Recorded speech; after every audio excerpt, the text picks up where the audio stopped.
മേമയുടെ കല്യാണത്തിന് നല്ല സന്തോഷമുണ്ട്, എന്നാൽ മേമ പോണേന് സങ്കടമുണ്ട്. ഞാൻ എപ്പോഴും മേമയായിട്ട് രാത്രി ഇങ്ങനെ ചുമ്മാ അടുക്കളയിൽ പോയിട്ട് എന്തെങ്കിലുമൊക്കെ സ്നാക്സ് ഒക്കെ എടുത്ത് കഴിക്കും. അതൊരുപാട് മിസ് ചെയ്യും. പിന്നെ രാത്രി കുറേ നേരം ഇന്ന് സംസാരിക്കും. മേമയായിരുന്നു ആ വീട്ടിലെ എല്ലാ സമയത്തുള്ളത്. അപ്പോൾ അത് ഒരുപാട് മിസ് ചെയ്യും. അപ്പോൾ ഓൾ ദി ബെസ്റ്റ്.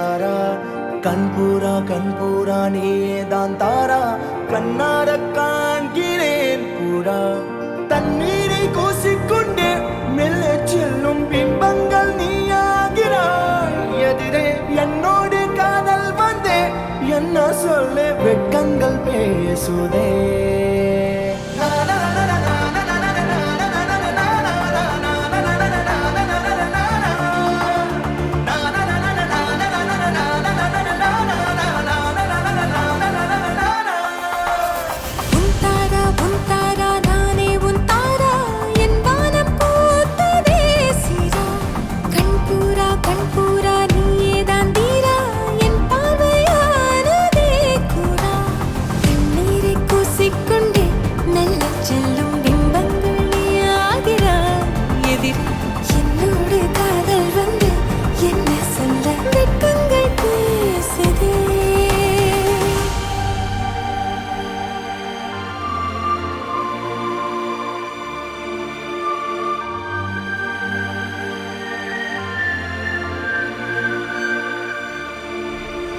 ஏனோ இன்று ஏனோ நான் உந்தன் நானோ நீயோ இல்லை நானோ நாமெனும் நாமோ தூண்டிலா நீ ஊஞ்சலா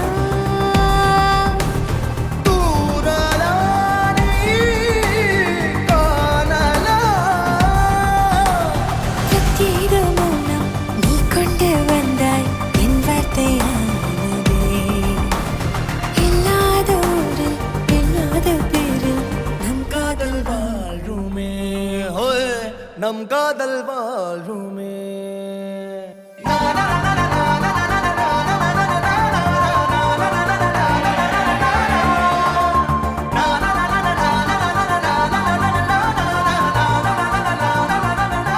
ഗിരീശുവിനെ കുറിച്ച് പറയുകയാണെങ്കിൽ ഞാൻ അവളും തമ്മിലിപ്പോൾ ഒരു 2017 തൊട്ടുള്ള ബന്ധം. അപ്പോൾ അടുത്ത കൊല്ലം ആകുമ്പോഴത്തേക്കും 10 വർഷമാവും. ഒരു ഡെക്കേഡ് ഓഫ് കണക്ഷൻ ഉണ്ട് ഞാൻ അവളും തമ്മിൽ. ഞാൻ ഫസ്റ്റ് ജോലി കയറി അടുത്തോട്ട് ഞങ്ങൾ ഈ സമയം വരെ ഭയങ്കര കണക്റ്റഡാണ്.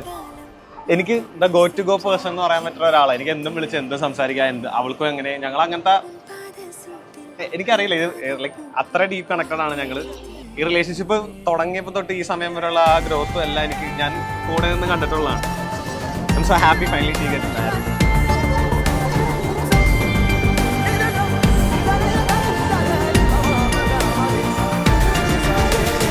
யந்தாரா யந்தாரா நீயே யந்தாரா என் வானம் பூத்ததே தாரா கண்பூரா நீயே தான் தாரா கண்ணார காண்கிறேன் தாரா தண்ணீரை கூசிக்கொண்டே மெல்ல செல்லும் பிம்பங்கள் நீயாகிறாய் எதிரே என்னோடு காதல் வந்து என்ன சொல்ல வெட்கங்கள் பேசுதே